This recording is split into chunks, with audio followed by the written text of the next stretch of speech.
دوستو آج ایک خاص موضوع پر گفتگو آپ حضرات سے کر رہا ہوں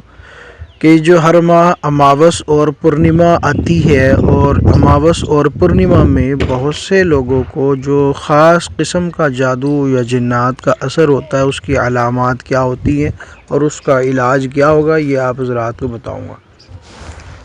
تو دوستو آگے بڑھنے سے پہلے آپ سے گزارش ہے کہ چینل کو سبسکرائب ضرور کیجیے گا اور ویڈیو کو لائک کر کے شیئر بھی کر دیجیے گا، تاکہ وہ لوگ جو اماوس اور پورنیما میں جادو کی وجہ سے یا بیماری کی وجہ سے پریشان رہتے ہیں تو وہ بھی جان سکیں کہ ان کو یہ پریشانی کیوں کر لاحق ہوتی ہے۔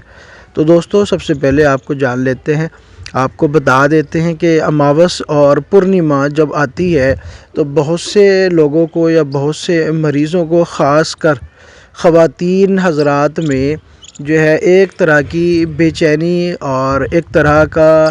خوف پیدا ہوتا ہے۔ بعض مرتبہ بہت سے مریضوں کو ہم نے ایسا دیکھا ہے کہ ان کو اماوس ہو یا پورنیما ہو، ان کو ہسپتال دواخانہ جانا ہی جانا ہوتا ہے، بغیر اس کے چارہ کار نہ ہوتا ہے۔ ان کو یہ معلوم ہی نہیں ہوتا ہے کہ ان کی یہ کیفیت ہو رہی ہوتی ہے اماوس میں یا پورنیما میں جنات کی وجہ سے ہوتا ہے، جنات کا ان پر اٹیک ہوتا ہے یا جنات کا ان پر حملہ ہوتا ہے،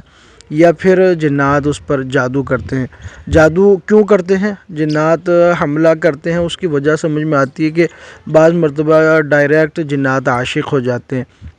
تو جنات جادو کیوں کرتے ہیں مریضوں پر، اس کی بھی چند وجوہات ہیں۔ ایک تو وجہ ان وجوہات میں سے یہ ہے کہ یا تو جنات ان پر عاشق ہوتے ہیں، یا پھر ماضی میں گزشتہ ایام میں کسی عامل کے ذریعے سے کوئی ان کا دشمن، کوئی ان کا پڑوسی، حسد رکھنے والا ان پر جادو کر چکا ہوتا ہے، جس کی وجہ سے ہر مہینے کی اماوس اور پورنیما کو یہ جنات جو عامل کے ذریعے سے یا تانترک یا باباؤں کے ذریعے سے جنات مسلط کر دیے جاتے ہیں، وہ ہر ماہ جو ہے اس کو 2 مرتبہ اٹیک ضرور پہنچاتے ہیں کہ اماوس میں یا پورنیما میں، اس لیے ان کو جو ہے نا اس کا سامنا کرنا پڑتا ہے۔ اور اس کی علامات پر اگر غور کریں تو بے وجہ کی گھبراہٹ ہوتی ہے، اور گھبراہٹ بھی ایسی ہوتی ہے جو شدید گھبراہٹ ہوتی ہے،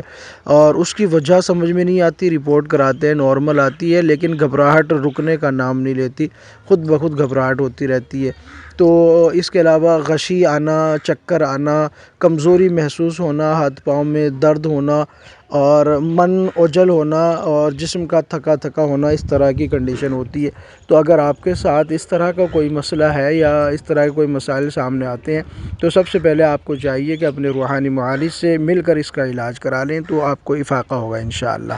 اللہ حافظ۔